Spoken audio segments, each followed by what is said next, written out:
আল্লাহর কোন বান্দা যদি এই মুহররমে 2টা রোজা যদি ধারাবাহিক ভাবে রাখে, অর্থাৎ আশুরার 2টা রোজা যদি কোনো আল্লাহর বান্দা রাখে, আল্লাহ তাআলা এই 2টা রোজার বিনিময়ে 20টা বরকত ওই বান্দার জন্য নাজিল করে দেয়।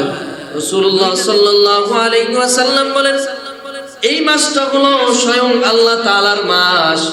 কেন আল্লাহ তাআলার মাস বলে নবীজি এই মাসটাকে ঘোষণা দিয়েছেন? কেননা এই মাসের মধ্যে আল্লাহ তাআলা অনেক মানুষকে, অনেক সম্প্রদায়কে আল্লাহ তাআলা ক্ষমা করেছেন, মাফ করেছেন। ওই ধারাবাহিকতায় এই মাসে যে আল্লাহর কাছে মাফ চাইবে, আল্লাহ তাআলা তাকেও মাফ করে দিবেন। বলেন সুবহানাল্লাহ। পৃথিবীর শুরু লগ্ন থেকে আল্লাহ রাব্বুল আলামিন যখন এই দুনিয়াটাকে সৃষ্টি করলেন, যেদিন আসমান জমিন আল্লাহ তাআলা সৃষ্টি করলেন, যেদিন আল্লাহ তাআলা পাহাড় পর্বত সৃষ্টি করলেন, গোটা কুল কায়নাতকে আল্লাহ তাআলা যেদিন সৃষ্টি করলেন, সাথে সাথে আল্লাহ তাআলা একটা সময়ের নিজাম আল্লাহ তাআলা আমার আপনার জন্য দিয়া দিলেন। সময়ের একটা বিধান আমার আপনার জন্য আল্লাহ দিয়া দিলেন। সময়কে আল্লাহ তাআলা ধারাবাহিকভাবে আমার আপনার উপকৃত হওয়ার জন্য সময়কে আল্লাহ তাআলা সুনির্ধারিত করে দিলেন। আল্লাহ তাআলা পবিত্র কালামুল্লাহের মধ্যে জানায় দেন, যেদিন আল্লাহ তাআলা আসমান এবং জমিন সৃষ্টি করেছেন, ওই দিন আমার আপনার জন্য এই সময়টাকে মাস আকারে 12 মাস হিসাবে আমার আপনার জন্য দিয়েছে। আয়াতের মধ্যে আল্লাহ আরো বলেন, মিনহা আরবাআতুন হুরুম, 4 মাসকে আল্লাহ তাআলা সম্মানিত মাস বলে অভিহিত করেছেন। 4টা মাস এমন মাস আছে যে মাসের মধ্যে আল্লাহ তাআলা এই মাসগুলোর দাম অনেক বেশি বাড়ায় দিয়েছেন। ইমাম হাসান বসরি রাহমাতুল্লাহি আলাইহি বলেন, উনি সহ আর অনেক মুফাসসিরিন ইকরাম আছেন, সকলে একমতে একসাথে একমত পোষণ করেছেন, এই 4 মাসের মধ্যে আফজালুহা শাহরুল্লাহিল মুহাররম, এই 4 মাসের মধ্যে সবচাইতে শ্রেষ্ঠতম মাস, যেই মাসকে বলে তারা ঘোষণা দিয়েছেন, ওই মাসের নাম হলো মুহাররম মাস। কেন এই মুহাররম মাসের দাম কেন এত বেশি? আমরা জানি মুহাররমের মধ্যে, এই মুহাররমের 10 তারিখে, যেই দিনকে আশুরার দিন বলে আমরা চিনি, আমরা জানি, আমরা এই আশুরা সম্পর্কে অনেক আলোচনা শুনেছি। এই মুহাররমের আশুরার দিনে ইমাম হুসাইন রাদিয়াল্লাহু তাআলা আনহু শাহাদাত বরণ করেন, ওনাকে এই পৃথিবীর জমিন থেকে বিদায় করে দেওয়া হয়। ওই ঘটনার সূত্র ধরে আমরা এই আশুরার দিনের তাৎপর্য জেনে থাকি। ওই আশুরার দিনের তাৎপর্য শুধুমাত্র ইমাম হুসাইন রাদিয়াল্লাহু তাআলা আনহুর শাহাদাত কেন্দ্রিক নয়, বরং এই মুহররম মাসের এই 10 তারিখের তাৎপর্য আল্লাহ তাআলা পৃথিবী সৃষ্টি করার পরে বাবা আদম আলাইহিস সালাতু ওয়াস সালাম যখন পৃথিবীতে এসেছেন, ওই মুহররম মাসের আশুরার দিনের তাৎপর্য শুরু সেখান থেকে। এই মুহররম মাসটা সাধারণ কোনো মাস নয়। এই মাসের যে 10 তারিখ ইয়াউমুল আশুরা, আশুরার দিনের তাৎপর্য বাবা আদম আলাইহিস সালাতু ওয়াস সালামের জন্ম থেকে শুরু হয়েছে। আল্লাহর পয়গম্বর হযরতে আদম সফিউল্লাহ, আল্লাহ রাব্বুল আলামিন যখন ওনাকে জান্নাতের মধ্যে বসবাস করার জন্য জায়গা দিলেন, বাবা আদম আলাইহিস সালাতু ওয়াস সালাম আল্লাহ তাআলার একটা হুকুম অমান্য করার কারণে আল্লাহ তাআলা দুনিয়ার জমিনে ওনাকে পাঠিয়ে দিলেন। দুনিয়ার জমিনে আসার পরে হযরতে আদম আলাইহিস সালাতু ওয়াস সালাম দীর্ঘদিন একা একা আল্লাহর কাছে কান্নাকাটি করতেছেন। ইতিহাস সবার আপনারা জানেন। দীর্ঘদিন কান্নাকাটি করার পরে বাবা আদম আলাইহিস সালাতু ওয়াস সালাম আল্লাহর কাছে তওবা করলেন, আল্লাহর কাছে নিজের ভুলের জন্য অনুশোচনা পেশ করলেন, অনুতপ্ত হলেন, ইস্তেগফার করলেন, রোনা জারি করলেন, আল্লাহ তাআলার কাছে ক্ষমা চাইলেন। আল্লাহ তাআলার কাছে কান্না করার এক পর্যায়ে, ক্ষমা চাওয়ার এক পর্যায়ে সময় যখন কিছু অতিবাহিত হয়ে গেল, আল্লাহ তাআলা হযরতে আদম আলাইহিস সালাতু ওয়াস সালামের তওবা কবুল করলেন। মুফাসসিরিন ইকরাম বলেন, যেই দিন বাবা আদম আলাইহিস সালাতু ওয়াস সালামের তওবা কবুল করা হয়, ওই দিনটা ছিল মুহররম মাসের 10 তারিখ তথা আশুরার দিন। আল্লাহ রাব্বুল ইজ্জাতের দরবারে অসংখ্য অগণিত শুকর এবং সুজুদ যে মহান রব্বুল আলামিন আমাদেরকে আজকে পবিত্র জুমার দিনে আল্লাহর ঘর পবিত্র মসজিদে এসে সালাতুল জুমা আদায় করার জন্য তৌফিক দিয়েছেন। এজন্য সকলে আমরা আল্লাহ রাব্বুল আলামিনের দরবারে শুকরিয়া আদায় করে বলি আলহামদুলিল্লাহ। সম্মানিত হাজিরিন, আজকে আরবি মাসের সর্বপ্রথম মাস মুহররম মাসের 3 তারিখ। আল্লাহ রাব্বুল আলামিন এই পৃথিবীর শুরুতে অর্থাৎ পৃথিবীর সৃষ্টি লগ্নে কিংবা বলা যায় পৃথিবীর সৃষ্টির আরো বহু আগে আল্লাহ তাআলা যখন টাইম সৃষ্টি করলেন, সময় সৃষ্টি করলেন, এই সময় সৃষ্টি করার সময় আল্লাহ তাআলা সময়ের যে একটা ধারাবাহিকতা আছে, সময়ের যে একটা সিস্টেম আছে, সময়ের যে একটা চলন পদ্ধতি আছে, গঠন পদ্ধতি আছে, সময়ের যে একটা ধারাবাহিকতা আছে, আল্লাহ তাআলা সৃষ্টি শুরুতেই এই বিষয়টা আল্লাহ তাআলা নির্ধারিত করেছেন। আল্লাহ তাআলা এই বিষয়টা কাস্টমাইজ করেছেন, এই বিষয়টা আল্লাহ তাআলা সাজিয়েছেন সুসজ্জিতভাবে। সময়ের সৃষ্টির সময় আল্লাহ তাআলা তার নিজাম অনুযায়ী, তার গঠন প্রক্রিয়া অনুযায়ী সময়কে আল্লাহ তাআলা এমনভাবে সাজিয়েছেন যে বছরের মধ্যে যে 365টা দিন হবে তার মধ্যে 12টা মাস হবে। এটা আল্লাহ তাআলা সৃষ্টির একেবারে শুরুতেই আল্লাহ তাআলা এই বিষয়টা আল্লাহ তাআলা নিশ্চিত করেছে। অর্থাৎ আল্লাহ তাআলা যে সময়টা সৃষ্টি করলেন মানব সৃষ্টির আরো বহু পূর্বে, এই আলম সৃষ্টি করার আরো পূর্বে আল্লাহ তাআলা যখন টাইম সৃষ্টি করলেন তখনই আল্লাহ তাআলা এটা নির্ধারণ করলেন যে বছরের মধ্যে 12 মাস সময় হবে, 12 মাসে একটা বছর কমপ্লিট হবে। তো তন্মধ্যে 12 মাসের মধ্যে আরবি মাস অনুযায়ী সর্বপ্রথম যে মাস, এই মাসটার নাম হচ্ছে মুহররম মাস। এই কথা আমার নয়, এটা কোরআনে কারীমের একটা আয়াত দ্বারা প্রমাণিত, একটা আয়াত দ্বারা সাবিত, একটা আয়াত দ্বারা এটা আল্লাহ তাআলা কোরআনের মধ্যে দলিল আকারে দিয়েছেন যে আল্লাহ তাআলা বছরে 12টি মাস হিসেবে আমাকে আপনাকে উপহার দিয়েছে। মানব সভ্যতার আজ পর্যন্ত তার প্রতিটা কাজ যেন পরিপূর্ণতার সাথে স্বয়ং সম্পূর্ণভাবে করতে পারে, এটার সাথে সময়ের একটা গুরুত্বপূর্ণ সম্পর্ক আছে, একটা যোগসূত্রতা আছে। মানুষ তার ধারাবাহিক রুটিন ফলো করে সময় অনুযায়ী, মানুষ তার কোন একটা বিশেষ কাজের জন্য নির্ধারণ করে, সেটাও সময় দেখে করে। কোন একটা কাজকে সামনে রেখে মানুষ অগ্রসর হয়, ভূমিকা নেয়, পরিকল্পনা গ্রহণ করে, সেটা সময়ের সাথে সম্পৃক্ত। সময়কে অন্যান্য সব কিছুর চাইতে গুরুত্ব দেওয়া হয়েছে। বিগত সপ্তাহে আলোচনা করেছিলাম সময় নিয়ে, যে সময় অনেক বড় একটা দামি নেয়ামত। এই নেয়ামতের ব্যাপারে মানুষ গাফেল থাকে, উদাসীন থাকে, মানুষ এটার কদর করতে পারে না। তো এই সময়টা আল্লাহ তাআলা যখন সৃষ্টি করলেন, এটাও আল্লাহ নির্ধারণ করে দিলেন যে সময়টা বছর আকারে চক্র, প্রতি বছর চক্র আকারে এটা আবার পুনরায় ফেরত আসবে, রিপিট হবে। তবে এই বছরের মধ্যে 12টা ভাগ করে 12টা মাস আল্লাহ তাআলা করে দিয়েছেন। তো আল্লাহ তাআলা এই 12 মাসের মধ্যে সর্বপ্রথম যে মাসটা আমরা আরবি মাস হিসেবে জানি, সেই মাসের নাম হচ্ছে মুহররম। এই মাসটাকে সম্মানিত 4টা মাসের মধ্যে একটা মাস বলে অভিহিত করা হয়েছে।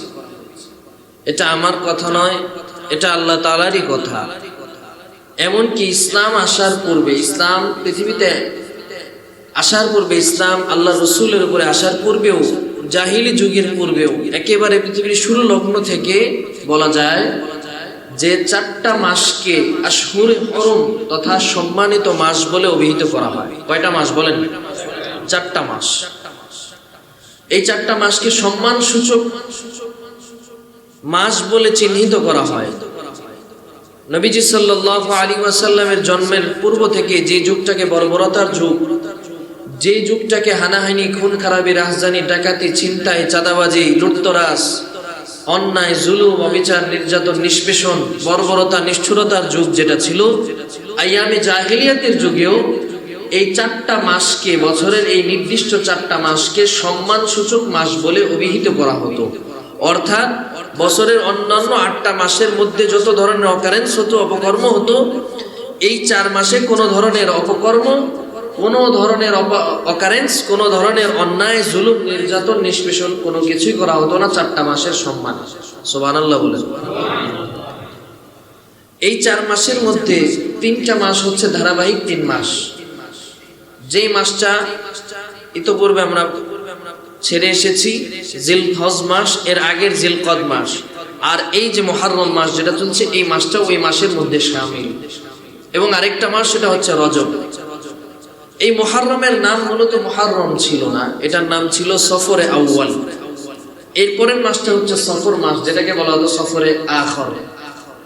এরপরে রবিউল আউয়াল, রবিউল সানি বা রবিউল আখর, জুমাদাল উলা, জুমাদাল সানি, রজব আল মুনাজ্জাম, শাবান আল মুআজ্জাম, রমজান আল মুবারক, শাওয়াল আল মুকাররম, জিলকদ, জিলহজ, এইভাবে 12 মাসকে সাজানো হয়েছে। তো এই মুহররম নামটা মূলত দেওয়া হয়েছে ইসলাম আসার পরে। এই মাসটাকে সম্মানসূচক মাস হিসেবে আল্লাহ তাআলা অভিহিত করেছেন। বিধায় রাসূল করিম সাল্লাল্লাহু আলাইহি ওয়াসাল্লাম এই মাসটাকে অন্যান্য যে কয় মাস আছে সেই মাসগুলো থেকে এই মাসটাকে আল্লাহ রাসূল সাল্লাল্লাহু আলাইহি ওয়াসাল্লাম গুরুত্ব দিতেন। এবং আমার আপনার জন্য অত্যন্ত ফজিলতপূর্ণ এই মাসটা, যে মাসটা ইবাদত করলে আল্লাহ তাআলা অন্যান্য মাসের চাইতে এই মাসের ইবাদতকে আল্লাহ তাআলা বেশি প্রায়োরিটি দেন, বেশি প্রাধান্য দেন। সওয়াবের দিক থেকে আমি আপনি বেশি বেনিফিট পাবো, বেশি উপকৃত হতে পারবো। এই মাসটা হচ্ছে মুহররম মাস।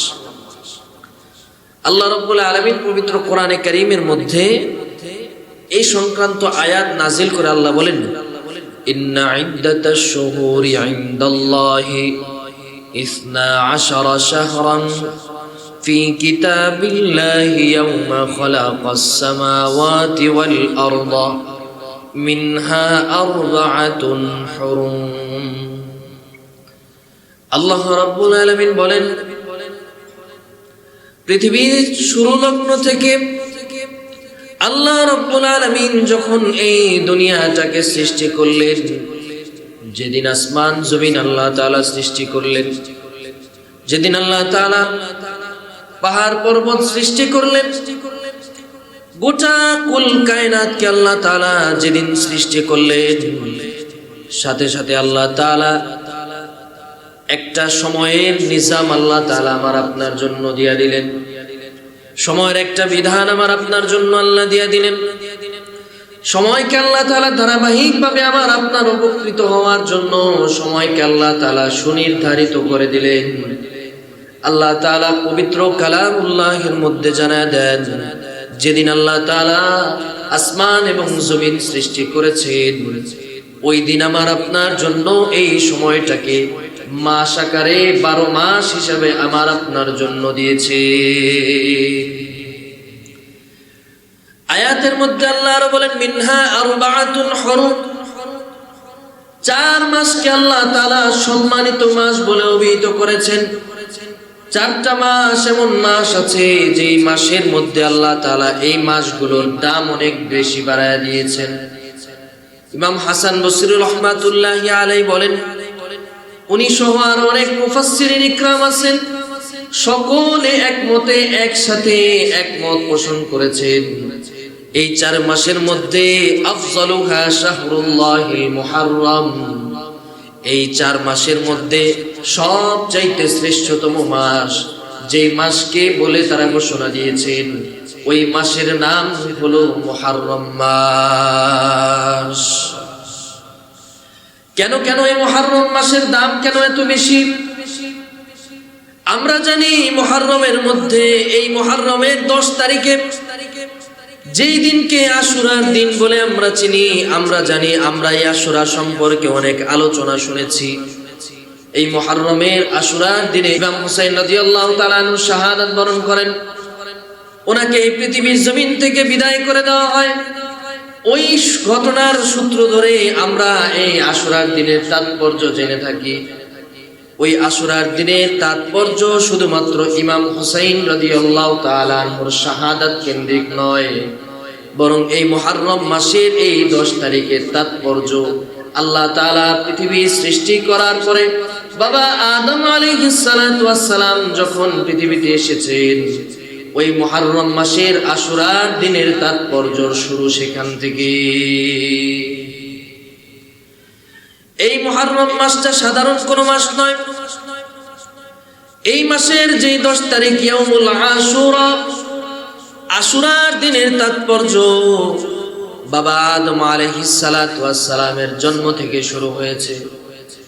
আল্লাহর পয়গম্বর হযরতে আদম সফিউল্লাহ, আল্লাহ রাব্বুল আলামিন যখন ওনাকে জান্নাতের মধ্যে বসবাস করার জন্য জায়গা দিলেন, বাবা আদম আলাইহিস সালাতু ওয়াস সালাম আল্লাহ তাআলার একটা হুকুম অমান্য করার কারণে আল্লাহ তাআলা দুনিয়ার জমিনে ওনাকে পাঠায়া দিলেন।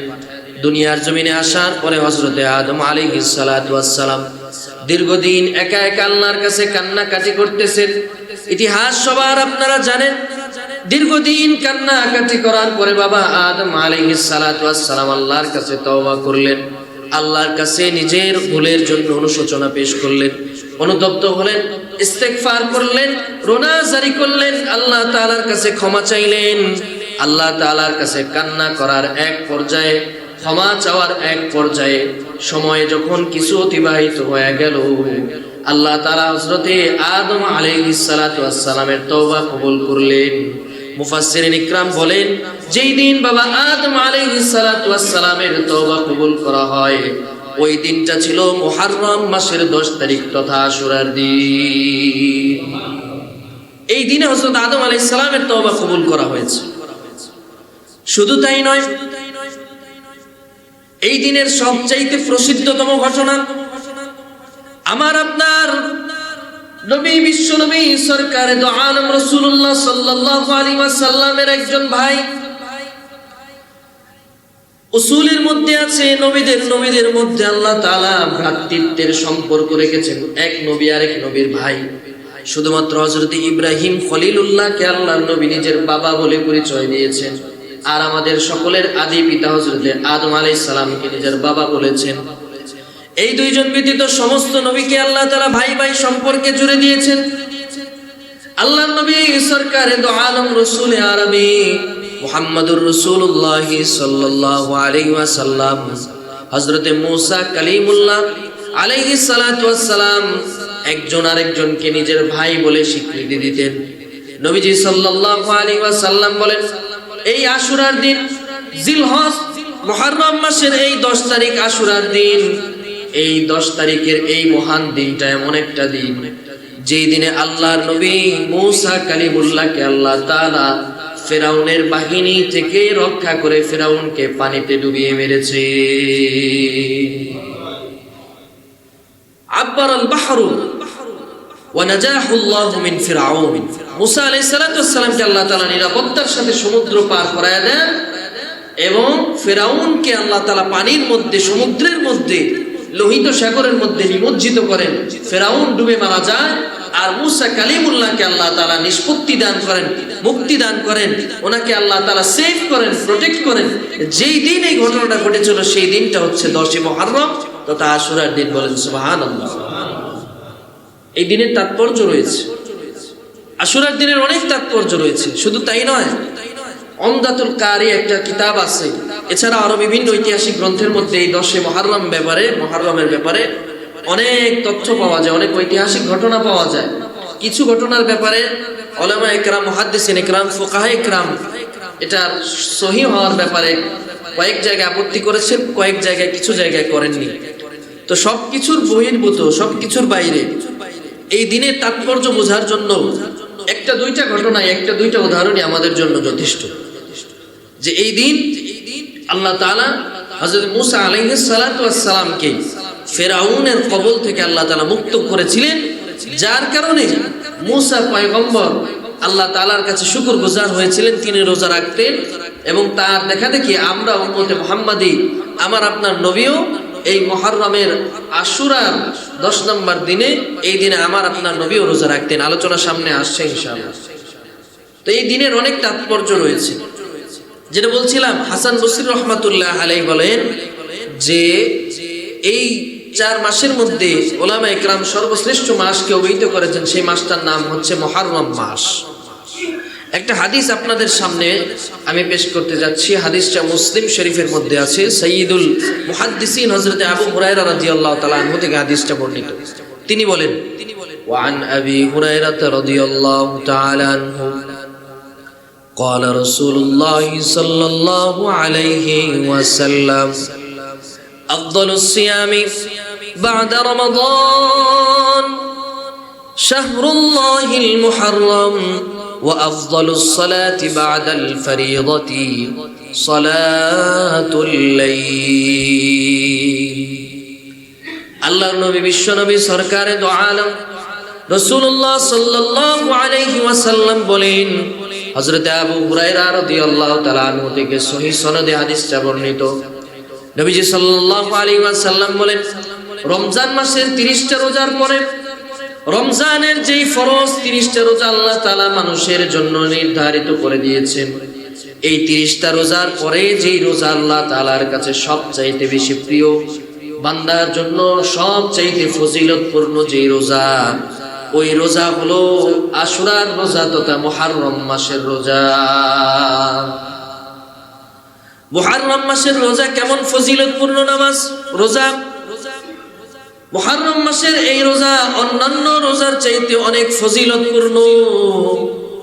কেমন ফজিলতপূর্ণ? ফরজ নামাজের পরে তাহাজ্জুদের নামাজ যেমন ফজিলতপূর্ণ, এই আশুরার রোজা আল্লাহ রাব্বুল আলামিন আল্লাহ তাআলার কাছে ওই তাহাজ্জুদের নামাজ যেমন ফজিলতপূর্ণ এবং গুরুত্বপূর্ণ, এই আশুরার রোজাটাও তেমন ফজিলতপূর্ণ এবং গুরুত্বপূর্ণ। এই রোজাটা অনেক ফজিলতপূর্ণ একটা রোজা। আরেকটা হাদিস আপনাদের সামনে বললে আপনারা বুঝবেন। এই হাদিসের সারমর্ম যেটা আমি বলেছি, এই হাদিসের সারমর্ম হচ্ছে নামাজের মধ্যে ফরজের পরে যেমন তাহাজ্জুদের নামাজটা বেশি ফজিলতপূর্ণ, তেমনি রমজানের রোজার পরে এই আশুরার রোজা, মুহররম মাসের রোজা, এই রোজাটাও তেমনি ফজিলতপূর্ণ।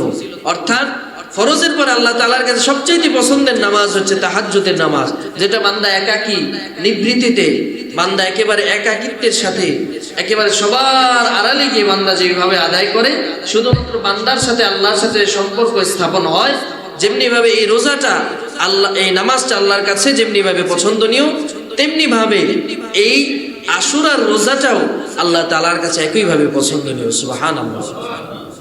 আরেকটা হাদিস আপনাদের সামনে বলি। এই হাদিসটা হযরত আলী রাদিয়াল্লাহু তাআলা আনহু থেকে বর্ণিত। উনি বলেন, ওয়ান আলী রাদিয়াল্লাহু তাআলা আনহু قال قال النبي صلى الله عليه وسلم, নবীজি থেকে একটা হাদিস উনি বর্ণনা করেন, আতান নবী সাল্লাল্লাহু আলাইহি ওয়াসাল্লাম রাজুলুন, এক লোক নবীজি সাল্লাল্লাহু আলাইহি ওয়াসাল্লামের কাছে এসেছে।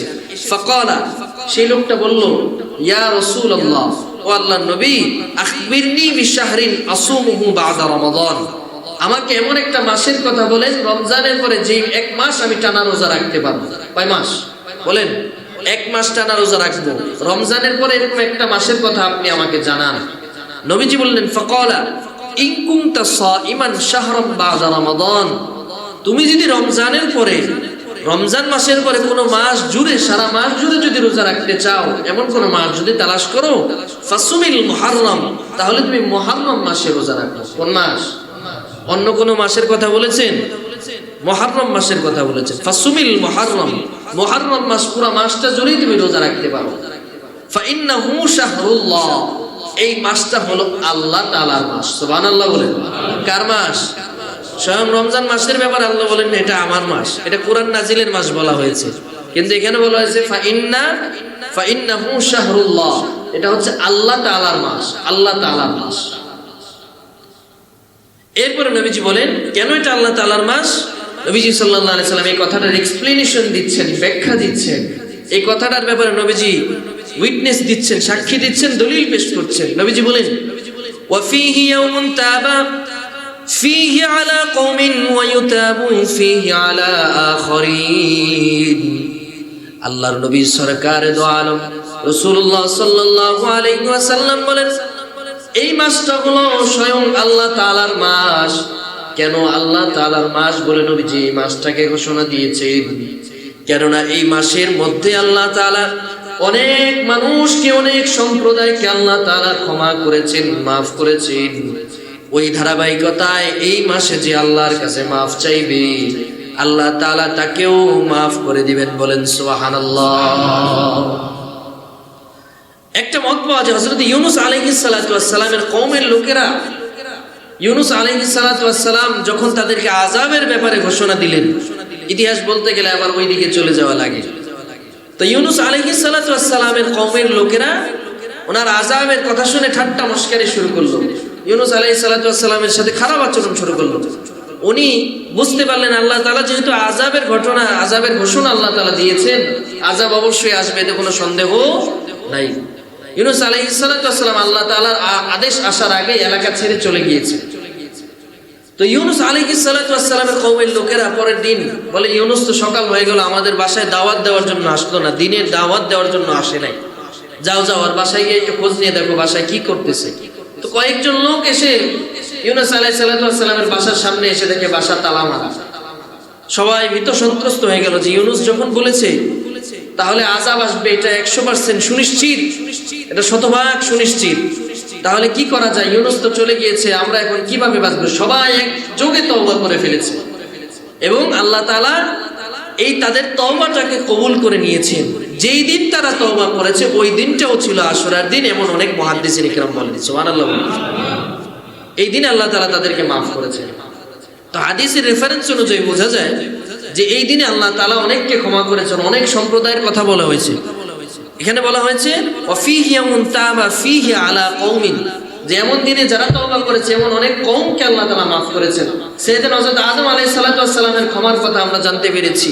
এখানে জানলাম ইউনূস আলাইহিস সালাতু ওয়াস সালামের কওমের লোকেরা পর্যন্ত এত গুনাহগার হওয়ার পরে, নিজের নবীকে অপমান করার পরে, অপদস্থ করার পরে, তার গায়ে হাত পর্যন্ত তারা দিয়েছে, এই নবীকে মারার পরেও এই দিনে আল্লাহর কাছে ক্ষমা চেয়েছে, আল্লাহ তাআলা মাফ করে দিয়েছেন সুবহানাল্লাহ।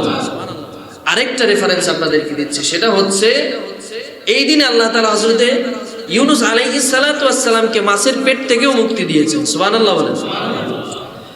ইউনূস আলাইহিস সালাতু ওয়াস সালাম, এই যে আল্লাহ তাআলার ঘোষণা আসার আগে, এটা লম্বা ইতিহাস, আরেকদিন সুযোগ হলে এক জুমায় আলোচনা করব ইনশাআল্লাহ। ইউনূস আলাইহিস সালাতু ওয়াস সালামকে আল্লাহ তাআলা একটা পরীক্ষা করেছিলেন। পরীক্ষার ধরনটা কি ছিল? আল্লাহ তাআলা ওনাকে মাছের পেটের মধ্যে কিছুদিন আল্লাহ তাআলা সেখানে রেখে পরীক্ষা করেছিলেন। আপনারা শুধু জানেন যে মাছের পেটে হযরত ইউনূস আলাইহিস সালাম ছিলেন, এছাড়াও আর অনেক পরীক্ষা হয়েছে। ওনার দুইটা সন্তান ছিল, একটা সন্তানকে বাঘে নিয়ে গিয়েছে, আরেকটা সন্তানকে মাছ গিলে ফেলেছে, এরকম আরো দুইটা, আর ওনার স্ত্রীকে এক বাদশা বন্দী করে ফেলেছে। ইতিহাস লম্বা, সেই আলোচনা আমি আর যাচ্ছি না আজকে। তো ইউনূস আলাইহিস সালাতু ওয়াস সালাম মাছের পেটের মধ্যে ছিলেন, সেখান থেকে আল্লাহ তাআলা ওনার ইস্তিগফারের পরে, তাওবার পরে ওনাকে আল্লাহ তাআলা মুক্তি দিয়েছেন। যেই দিন মুহাদ্দিসিন ইকরাম, মুফাসসিরিন ইকরামের সমন্বিত মত হলো যে এই দিনটাও ছিল এই আশুরার দিন, মুহররম মাসের 10 তারিখ সুবহানাল্লাহ। এই দিনের তাৎপর্য বোঝার জন্য এই কয়টা রেফারেন্স আশা করি যথেষ্ট। তারপর আরো অনেক ঘটনা এই মাসে ঘটেছে। আল্লাহ তাআলা ইউনূস আলাইহিস সালাতু ওয়াস সালামকে মাফ করেছেন, আদম আলাইহিস সালাতু ওয়াস সালামের তওবাকে কবুল করেছেন, কবিলাত তাওবাতুহু, আল্লাহ আদম আলাইহিস সালামের তওবাকে কবুল করেছেন। এরপরে আরেকটা ঘটনা পাওয়া যায় তাফসীরের মধ্যে, যে ইউসুফ আলাইহিস সালাতু ওয়াস সালামকে আল্লাহ তাআলা এই দিনে বন্দী দশা থেকে মুক্ত করেছিলেন। তিনি জেলখানা থেকে যেই দিন বের হয়েছেন ওই দিনটাও ছিল আশুরার দিন সুবহানাল্লাহ বলেন। আরেকটা পাওয়া যায় আমাদের নবী, বিশ্ব নবী সাল্লাল্লাহু আলাইহি সাল্লামের আগের যে নবী ছিলেন, বলেন নবীর নাম কি? হযরতে ঈসা আলাইহিস সালাতু ওয়াস সালাম। ওনার জন্ম যেই দিন হয়েছিল এবং ওনাকে আসমানে যেদিন উঠিয়ে নেওয়া হয়েছিল, অনেক মুফাসসিরিন ইকরামের মতটা যদিও শতসিদ্ধ না, তবে মত কিছু কিছু জায়গায় পাওয়া যায় যে ঈসা আলাইহিস সালাম যেদিন জন্মগ্রহণ করেছেন, উলিদা ওয়া রুফিআ ইলাস সামা, যেদিন জন্মগ্রহণ করেছিলেন সেই দিনটাও আশুরার দিন ছিল, এবং যেই দিন ওনাকে আসমানে উঠিয়ে নেওয়া হয়েছিল ওই দিনটাও আশুরার দিন ছিল সুবহানাল্লাহ। এরপরে আরেকটা পাওয়া যায়, হযরত দাউদ আলাইহিস সালাতু ওয়াস সালামের একটা তওবা আল্লাহ কবুল করেছেন আশুরার দিন। এমন কি আমার আপনার জাতির পিতা হযরত ইব্রাহিম খলিলুল্লাহ আলাইহিস সালাতু ওয়াস সালাম, ওনার জন্মদিন, ওনাকে যেদিন পৃথিবীতে আল্লাহ তাআলা পাঠিয়েছেন ওই দিনটাও আশুরার দিন ছিল সুবহানাল্লাহ বলেন। আরেকটা মত পাওয়া যায় হযরতে সাইয়েদনা ইয়াকুব আলাইহিস সালাতু ওয়াস সালাম, ওনার দৃষ্টিশক্তি ফিরে পেয়েছিলেন। হযরত ইউসুফ আলাইহিস সালাতু ওয়াস সালামের পিতা হযরত ইয়াকুব আলাইহিস সালাম যেই দিন পেয়েছিলেন ওই দিনটাও ছিল এই আশুরার দিন। বলেন সুবহানাল্লাহ। আর সবচেয়ে প্রসিদ্ধতম যে ঘটনা, যেটা আমি আপনি সকলে জানি, কারবালার ঐতিহাসিক ঘটনা, যেদিন ইস্তাশহাদা ফি কারবালা, হযরত হুসাইন রাদিয়াল্লাহু তাআলা আনহু যেদিন শহীদ হয়েছিলেন সেই দিনটা কারবালার দিন ছিল। এটাও ছিল আশুরার, অর্থাৎ মুহররমের 10 তারিখ আশুরার দিন ছিল। এটা আমরা সকলেই জানি। তো এই দিনটা, এই মাসটা, পুরো মাসটা জুড়েই এটা তাৎপর্যপূর্ণ এবং ফজিলতপূর্ণ, গুরুত্বপূর্ণ একটা মাস। এবং আশুরার দিনটা অনেক তাৎপর্যপূর্ণ। শুধু এই জন্য নয়, সবচেয়ে প্রসিদ্ধতম ঘটনা যেটা বললাম, মুসা আলাইহিস সালামকে আল্লাহ তাআলা নাজাত দিয়েছিলেন, এই ঘটনার জেরটা ধরেই আমরা এই মাসটার ফজিলত এবং গুরুত্ব বুঝতে পারি। যার কারণে অন্যান্য মাসে আমরা যা করি না করি, এই মাসে বেশি থেকে বেশি ইবাদত করার জন্য চেষ্টা করি। আল্লাহ তাআলা আমাদের সকলকে সহিহ বুঝ দান করুন, সকলে বলি আমিন। তো এই মাসের কিছু আমল আছে আপনাদের সামনে, যেটা সর্বপ্রথম বললাম, এই আমলটা হচ্ছে রোজা রাখা। এখন বলেন, রোজা কোন তারিখে রাখবেন? আশুরার রোজা রাখার জন্য সবচাইতে শতসিদ্ধ মত হাদিস দ্বারা যেটা পাওয়া যায় সেটা হচ্ছে 10 তারিখ আশুরার দিন রোজা রাখবেন এবং 9 তারিখ কিংবা 11 তারিখ আগে অথবা পরে, আশুরার একদিন আগে অথবা পরে রোজা রেখে নেবেন। সবচাইতে প্রসিদ্ধতম মত হলো, সবচাইতে ফজিলতপূর্ণ হলো যে 9 তারিখ রাখবেন, 10 তারিখ রাখবেন। পারবেন তো ইনশাআল্লাহ? পারবেন তো ইনশাআল্লাহ? চেষ্টা করবেন তো সবাই ইনশাআল্লাহ? রোজা রাখলে এটা শরীরের জন্য ভালো, শরীরের মধ্যে অটোফেজি সিস্টেম চালু হয়। ডাক্তাররা আমাদের অনেককে বলে আপনি ডায়েট করেন, না খেয়ে থাকেন, শরীরের মধ্যে অটোফেজি সিস্টেম চালু করেন। এখন আমরা বিভিন্ন জায়গায় গিয়ে, বিভিন্ন হেলথ কেয়ার সেন্টারে গিয়ে, বিভিন্ন লাইফস্টাইল ফলো করে আমরা নিজেদেরকে এখন রোগমুক্ত করার চেষ্টা করছি। কিন্তু এই লাইফস্টাইল আমার আপনার জন্য বিশ্বনবী আরো 1500 বছর আগে দিয়ে গিয়েছে।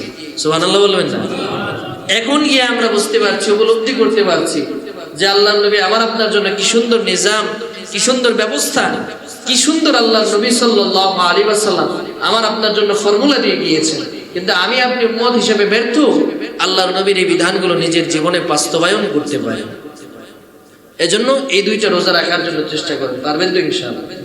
আল্লাহ তাআলা আমাকে আপনাকে সকলকে কবুল করুন, সকলে বলি আমিন। তো এই মাসের কিছু ফজিলত আছে, সেই ফজিলত সম্পর্কে আপনাদেরকে আলোচনা করতে, যে এই মাসে রোজাগুলো যদি রাখেন আল্লাহ তাআলা কি কিছু দিবেন কি দিবেন না, এই ব্যাপারে একটা হাদিস আপনাদেরকে শোনাই। এই হাদিসটা হযরতে কতাদা রাদিয়াল্লাহু তাআলা আনহু থেকে বর্ণিত। আবু কতাদা রাদিয়াল্লাহু তাআলা আনহু থেকে হাদিসটা বর্ণিত। আল্লাহর নবী সাল্লাল্লাহু আলাইহি ওয়াসাল্লাম থেকে এই হাদিসটা আপনাদের সামনে পেশ করছি। হাদিসটার সনদ সহিহ। এই হাদিসের সনদের ব্যাপারে কোনো ধরনের কোনো তারতম্য বা কোনো ঝামেলা নাই।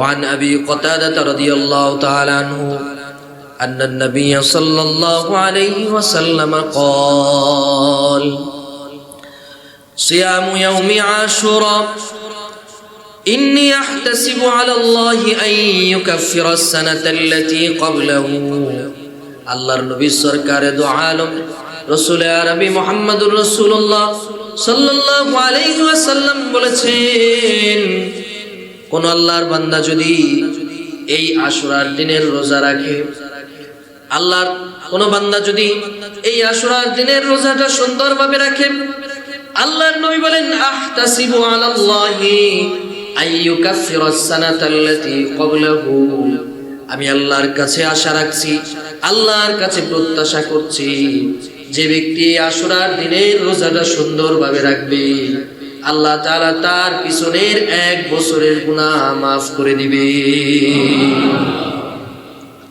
1 বছরের গুনাহ আল্লাহ তাআলা মাফ করে দিবেন। আরেকটা হাদিস হযরত আমর ইবনে আস রাদিয়াল্লাহু তাআলা আনহু থেকে বর্ণিত। আল্লাহর নবী সরকার দু আলম রাসূলুল্লাহ সাল্লাল্লাহু আলাইহি ওয়াসাল্লাম বলেন, মান সামা ইয়াওমান মিনাল মুহাররমি ফালাহু বিকুল্লি ইয়াউমিন 30 হাসানা। আল্লাহর কোন বান্দা যদি এই মুহররমে 2টা রোজা যদি ধারাবাহিক ভাবে রাখে, অর্থাৎ আশুরার 2টা রোজা যদি কোন আল্লাহর বান্দা রাখে, আল্লাহ তাআলা এই 2টা রোজার বিনিময়ে 20টা বরকত ওই বান্দার জন্য নাজিল করে দেয়। 2টাতে 20, 10 গুণ করে বরকত আল্লাহ নাজিল করবেন। হাসানা আল্লাহ তাআলা কি নাজিল করবেন এটা আমিও জানি না, আপনারাও জানেন না। দেখা গেল আল্লাহ তাআলা এই দুইটা রোজার মাধ্যমে আপনার গুনাহ মাফ করে দিল। আবার দেখতে পেলেন এই দুইটা রোজার মাধ্যমে আল্লাহ তাআলা আপনাকে এমন একটা বিপদ থেকে বাঁচিয়ে দিল, আপনি কল্পনাও করেন না যে বিপদ আপনি সম্মুখীন হতে পারতেন। অনেক সময় অপ্রত্যাশিত বিপদ চলে আসে আমার আপনার জীবনে, আসে না? আসে না? হঠাৎ দেখা গেল রাস্তায় হাঁটতেছেন, ঠাস করে পিছ দিয়ে একটা গাড়ি চলে গেল, আপনার খেয়ালই নাই, একটু এদিক সেদিক হলে আপনি অ্যাক্সিডেন্ট হয়ে মারা যেতে পারতেন। হঠাৎ এমন আচমকা বিপদ থেকে আল্লাহ তাআলা আমাকে আপনাকে হেফাজত করতে পারেন না? আল্লাহ তাআলার সেই ক্ষমতা আছে। তো এই রোজাটা রাখার তাৎপর্য বললাম, যেটা বললাম, আল্লাহর নবী সাল্লাল্লাহু আলাইহি ওয়াসাল্লাম যখন হিজরত করে মদিনায় গেলেন, নবীজি মদিনায় যাওয়ার পরে একটা হাদিস আছে হযরত ইবনে আব্বাস থেকে বর্ণিত, আন্না রাসূলুল্লাহ সাল্লাল্লাহু আলাইহি ওয়াসাল্লাম কদিমাল মাদিনাতা, নবীজি হিজরত করে মদিনায় আসলেন। আসার পরে কি দেখলেন? ফাওয়াজাদাল ইয়াহুদ ইয়াসামা সিয়ামান, যে ইহুদিরা রোজা রাখতো, সিয়ামান ইয়াউমা আশুরা, আশুরার দিনে তারা রোজা রাখতো। কারা রাখতো? ইহুদিরা। ফাকালা লাহুম, নবীজি তাদেরকে বললেন, মা হাদাল ইয়াউমুল লাযী তাসুমুনাহু, এই দিন কোন দিন যেদিন তোমরা রোজা রাখো, কেন রাখো? ইহুদিরা তখন জবাব দিয়ে বলল, ফাকালু, অর্থাৎ ইহুদিরা বলল, হাদা ইয়াউমুন আযীমুন, এই দিনটা তো একটা মহান দিন, এই দিনটা হচ্ছে অনেক তাৎপর্যপূর্ণ একটা দিন। আনজাহাল্লাহু ফীহি মূসা ওয়া কওমাহু ওয়া গররাকা ফিরআউন ওয়া কওমাহু, ও মুহাম্মদ, এই দিনটা তো সাধারণ দিন নয়, এই দিনটা হলো সেই দিন যেই দিন আমার আপনার নবী হযরতে মূসা কালিমুল্লাহকে আল্লাহ তাআলা ফিরআউন থেকে মুক্তি দান করেছিলেন, এবং ফিরআউন থেকে মুক্তি দান করে ফিরআউনকে নিমজ্জিত করেছেন, মূসা আলাইহিস সালামকে আল্লাহ তাআলা রক্ষা করেছেন। এই জন্য আমরা রোজা রাখি। তখন নবীজি একটা কথা বলেছিলেন যে তোমরা ফিরআউন থেকে আল্লাহর নবী মূসা রক্ষা পেয়েছেন, এই জন্য তোমরা রোজা রাখো। ফানাহনু আহাক্কু ওয়া আউলা বিমূসা মিনকুম, যে মূসা আলাইহিস সালাতু ওয়াস সালামের এই রোজা রাখার ব্যাপারটা, মূসা নবী রোজা রাখতেন, এই জন্য ইহুদিরা রাখে, যে মূসা নবীর এই আমলটার ব্যাপারে তোমাদের চাইতে আমরা বেশি অগ্রাধিকারী। আমার ভাই মূসা রোজা রেখেছেন, সেই ধারাবাহিকতা আমি মুহাম্মদুর রাসূলুল্লাহ রোজা রাখবো। সুবহানাল্লাহ। আমি নিজেও রোজা রাখি। আহাক্কু, আমি বেশি অধিকার, বেশি হকদার, আমার অধিকার বেশি, কেননা আমার ভাই হচ্ছে হযরত মূসা কালিমুল্লাহ। সুবহানাল্লাহ। একটা উদাহরণ দিলেই, নবী যে হযরত মূসা আলাইহিস সালাতু ওয়াস সালামকে ভাই বলেছেন, এটার উদ্ধৃতি যদি নিতে চান, বুখারী শরীফের কিতাবুল মিরাজের ঘটনা থেকে আপনারা নিতে পারেন। কিতাবুল মিরাজ, মিরাজের অধ্যায় থেকে আপনারা হাদিস পেতে পারেন। তো আল্লাহর নবী সাল্লাল্লাহু আলাইহি সাল্লামকে যখন জিবরাইল আলাইহিস সালাতু ওয়াস সালাম মিরাজের জন্য ঊর্ধ্ব আকাশে নিয়ে যান, এদিকে আলোচনা করতে গেলে আবার অন্যদিকে চলে যাওয়া লাগে। মিরাজের সময় যখন নিয়ে যান আল্লাহর নবীকে, তখন প্রথম আসমানের যে দুয়ার, ওই দুয়ারের যে রক্ষী ছিল, সে রক্ষীর সামনে যখন এই গেটের সামনে গিয়ে পৌঁছান, তখন ওই জান্নাতের নিরাপত্তা, ওই প্রথম আসমানের নিরাপত্তা প্রহরী জিজ্ঞেস করলো, আপনি উপাস থেকে আওয়াজ দেওয়া হলো, জিজ্ঞেস করলো কে আপনারা? বলে আমি জিবরাইল। জিবরাইল আলাইহিস সালাতু ওয়াস সালাম নিজের পরিচয় দিলেন, বললেন ওমাম মাক, তোমার সাথে উনি কি? সুবহানাল্লাহ বলবেন না? বলে তোমার সাথে উনি কি? বলে তিনি হচ্ছেন এই দো জাহানের বাদশা, আল্লাহর সর্বশ্রেষ্ঠ সবচাইতে শেষ নবী, আল্লাহর বন্ধু মুহাম্মদুর রাসূলুল্লাহ সাল্লাল্লাহু আলাইহি ওয়াসাল্লাম। স্বাভাবিক, সাথে সাথে তখন গেটটা খুলে দেওয়ার কথা ছিল, কিন্তু তাফসীরের মধ্যে এসেছে যে তখন গেটটা সরাসরি খোলা হয় নাই, ওখান থেকে পাল্টা প্রশ্ন আসলো, উনি কি এখানে নিজ ইচ্ছায় এসেছেন নাকি ওনাকে দাওয়াত দিয়ে নিয়ে আসা হয়েছে? সুবহানাল্লাহ বলেন। তখন হযরত জিবরাইল আলাইহিস সালাম আবার প্রতি উত্তর করলেন যে না, উনি নিজ ইচ্ছায় এখানে আসেননি, বরং ওনাকে আরশে আজিমের মালিক নিজে আমন্ত্রণ দিয়ে, নিমন্ত্রণ দিয়ে, দাওয়াত দিয়ে, ডেকে মোহাব্বত করে ভালোবেসে আরশে আজিম পর্যন্ত নিয়ে যাওয়ার জন্য আমি জিবরাইলকে আদেশ করেছি। সুবহানাল্লাহ। রাসূল আরবি মুহাম্মদ রাসূলুল্লাহ যখন প্রথম আসমানে গেলেন, দ্বিতীয় আসমানে গেলেন, এমন করে এক একজন নবীর সাথে দেখা হলো। এখন প্রশ্ন হতে পারে যে আরশে আজিমের কাছে যাওয়ার আগে যে এতগুলো আসমান পার হয়েছেন, আল্লাহর নবীকে দেখে কি চেনা যায় নাই? নবীজি বলেছেন যে এক আসমান থেকে আরেক আসমানের দূরত্ব কেমন, এক আসমান থেকে আরেক আসমান কত বড়, এটা বুঝতে হলে একটা মরুভূমির মধ্যে একটা আংটি যদি তুমি ফেলো, একটা ছোট্ট পাথরের টুকরা যদি তুমি ফেলো, ওই পাথরের টুকরার তুলনায় মরুভূমিটা যত বড়, প্রথম আসমান থেকে দ্বিতীয় আসমানটা তত বড়। সুবহানাল্লাহ। এটা নিয়ে ব্যাখ্যা আরেকদিন বিজ্ঞান ভিত্তিক আলোচনা ইনশাআল্লাহ যদি আল্লাহ হায়াতে রাখেন আরেকদিন করার চেষ্টা করবো ইনশাআল্লাহ। এটার সাথে অনেক শিক্ষণীয় বিষয় আছে মেরাজের সাথে। তো নবীজি সাল্লাল্লাহু আলাইহি ওয়াসাল্লাম প্রতিটা আসমানে গিয়েছেন, একজন একজন নবীর সাথে দেখা হয়েছে। যেটা আগে বললাম যে শুধুমাত্র হযরত আদম আলাইহিস সালাতু ওয়াস সালাম এবং হযরত ইব্রাহিম আলাইহিস সালামকে তিনি বাবা বলে সম্বোধন করেছেন। এছাড়া যে কয়জন নবীর সাথে দেখা হয়েছিল সবাইকে নিজের ভাই বলে আল্লাহর নবী সম্বোধন করেছেন।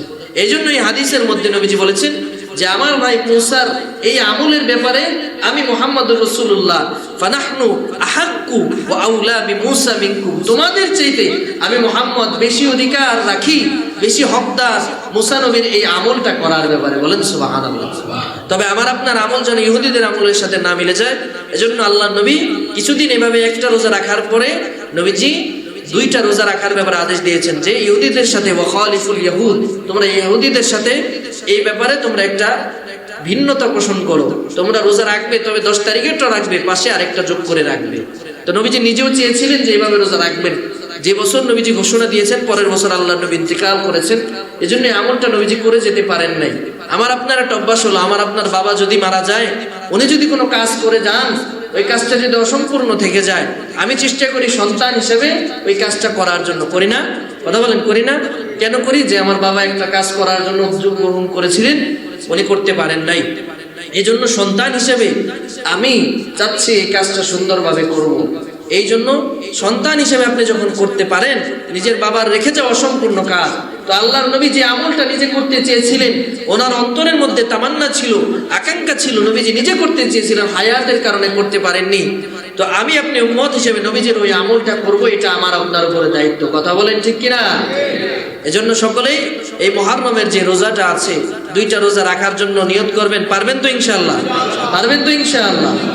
এই জন্য আমরা মুহররম মাসের এই রোজাগুলো রাখবো। মুহররমের এই তাৎপর্যটা আমরা ঠিকভাবে পালন করার চেষ্টা করব। কিভাবে করবেন? মিছিল করে। মিছিল করে। এখন তো মুহররমে আসলে আগে আরো বেশি দেখা যেত, এখন আলহামদুলিল্লাহ কিছুটা কম। তাজিয়া মিছিল বের করা হয়, তারপরে শরীরের মধ্যে বিভিন্ন জায়গায় জখম করা হয়, ক্ষত করা হয়। এটা একেবারে সম্পূর্ণ ইসলাম বহির্ভূত কাজ, এটা ইসলাম কোনোদিন সমর্থন করে না। আপনি যে আপনার শরীরে আঘাত করছেন, এই শরীরের মালিক কি আপনি নিজেই? কথা বলেন, আপনি আপনার শরীর বানাইছেন, আপনার হাত বানাইছেন, পা বানাইছেন, তাহলে এই শরীরের মধ্যে আঘাত করার অধিকার আপনাকে কে দিয়েছে? এটা বলে ইমাম হোসেন রাদিয়াল্লাহু তাআলা আনহুর শানে ওনারা নাকি করে। নাউজুবিল্লাহ। আল্লাহ তাআলা আমাকে আপনাকে হেফাজত করে। আরো কিছু বিদআত আমার আপনার সমাজে প্রচলিত আছে। বিভিন্ন জায়গায় শোক মিছিল, শোক সভা, ব্যানার, ফেস্টুন এগুলো লাগানো হয়, এরপর লাইটিং করা হয়, কবরের মধ্যে ঝাড়বাতি, বিভিন্ন জিনিস দেওয়া হয়। অনেক জায়গায় মিষ্টান্ন দ্রব্য বিতরণ করা হয়। মিষ্টি আপনি খাওয়ান, জনমের মতো খাওয়ান, কিন্তু ওই দিনকে কেন্দ্র করে আপনি খাওয়ায়েন না, এটা বিদআত হয়ে যাবে। নবীজি বলেন যে আমার পরে আমার ধর্মের ব্যাপারে যে নব্য কোনো কিছু সাবিত করলো, মান আহদাসা ফি আমরিনা মা হাদা লাইসা মিন্না ফাহুয়া রাদ্দুন, যে ব্যক্তি আমার পরে শরীয়তের নতুন কোনো বিষয় সংযোজন কিংবা বিয়োজন করলো, যেটা ছিল না এটাকে আনলো, যেটা ছিল ওটাকে বাদ দিল, এমন কাটছাট যদি কেউ করে, তাহলে ফাহুয়া রাদ্দুন, সেটা প্রত্যাখ্যানযোগ্য এবং সে আমার উম্মত না। সেখানে আরেক জায়গায় বলা হয়েছে ফালাইসা মিন্না, সে আমার দলভুক্ত না, আমার উম্মত না। নাউজুবিল্লাহ। এই জন্য এই কাজগুলো থেকে আমরা বিরত থাকার চেষ্টা করব। আবার অনেক জায়গায় দেখা যায়, এটা আমার সাথেও ঘটেছিল 2016 সালের কথা সম্ভবত, কোনো এক কারণে গিয়েছিলাম এক জায়গায়, সেখানে আমার শরবত খাওয়াই দিছে। তা আমি তো আর বুঝতে পারি না কিসের শরবত, খাওয়ার সময় মজাই লাগছে। পরে বলে ইমাম হুসাইনকে নামছে পিলে, আমি কে নাউজুবিল্লাহ, ইমাম হুসাইনের নামে শরবত খাওয়াই দেওয়া হয়েছে। তো পিপাসার্তদের অনেক জায়গায় পানি খাওয়ান, এটা অবশ্যই সওয়াবের কাজ, তবে এই কাজকে উদ্দেশ্য করে, এই আমলকে কেন্দ্র করে করা যাবে না, এটা ইসলামে সম্পূর্ণ নিষিদ্ধ। আবার অনেক জায়গায় ইসালে সওয়াবের উদ্দেশ্যে বিভিন্ন জায়গায় ডেক খিচুড়ি রান্না করা, আপনি খাওয়ান মানুষকে, তবে সেই উদ্দেশ্যে খাওয়াবেন না। সামান্য নিয়তের বেশকমের কারণে আমার আপনার আমলগুলো বরবাদ হয়ে যায়। এরপর অনেক জায়গায় দেখেছি, গ্রামের মধ্যে এক গ্রামে দেখেছিলাম যে বাচ্চাদেরকে খালি পায়ে হাঁটানো হয়, এটাও সম্পূর্ণ গর্হিত কাজ। তাহলে এই কয়দিন আপনি কি করবেন? বেশি বেশি নফল রোজা রাখবেন, এই যে রোজাগুলো রাখবেন যেটা নবীজি থেকে প্রমাণিত, সেটাই করেন আপনি। এরপর ইস্তেগফার করেন, সবচেয়ে ভালো আমলগুলোর মধ্যে একটা ইস্তেগফার করেন। এরপর 9 তারিখ 10 তারিখের রোজা আপনি রাখেন। এরপরে যদি আপনি রোজা রাখেন, আরেকটা সুন্নত আছে, যদি রোজা রাখবেন ইফতারের সময় পরিবারের সাথে একটু ভালো ইফতারি দিয়ে ইফতার করার চেষ্টা করেন। এটা মুস্তাহাব, মুস্তাহসান একটা আমল, এটা করতে পারেন। এগুলা থয়া, এগুলা রাইখা যত ধরনের ফাইজলামি বদমাইশি আছে এগুলা আমি আপনি করি, এগুলো থেকে বিরত থাকতে হবে। পারবেন তো ইনশাআল্লাহ? নিয়ত করেন কোনো ধরনের বেদাতমূলক কোনো কাজে আমি আপনি গিয়ে যোগদান করব না, যেটা আমার ইসলাম সমর্থন করে। এটা তো ভালো মানুষও বুঝতে পারে, এটা ইসলামের প্রয়োজন নাই। আপনি আকল দিয়ে মেধা খাটিয়ে বুঝতে পারেন, নিজের শরীরে চাবুক দিয়ে আঘাত করা, নিজের শরীরের মধ্যে ক্ষত করা, এটা কি কোনো ভালো মানুষের কাজ হতে পারে না? পাগলের কাজ। কথা বলেন। এটা কোনো সুস্থ মস্তিষ্কবান মানুষের কাজ হতে পারে না। এজন্য আমি আপনি যে আমলগুলো কোরআন সুন্নাহ থেকে প্রমাণিত, যে আমলগুলো রাসূলুল্লাহ থেকে সাবিত, যে আমলগুলো আল্লাহর নবী করতে বলেছেন, সেই আমলগুলো আমি আপনি করব। এগুলো মানুষকে করার জন্য তাগিদ দিব। আল্লাহ তাআলা যেন আমাকে আপনাকে সহি বুঝ দান করেন। সকলে বলি আমিন। যতটুকু আলোচনা হয়েছে এটা যেন আমার আপনার আমল করার জন্য সহজ হয়, আল্লাহর কাছে তৌফিক কামনা করছি। ওয়া মা আলাইনা ইল্লাল বালাগ। আসসালামু আলাইকুম ওয়া রাহমাতুল্লাহি ওয়া বারাকাতুহু।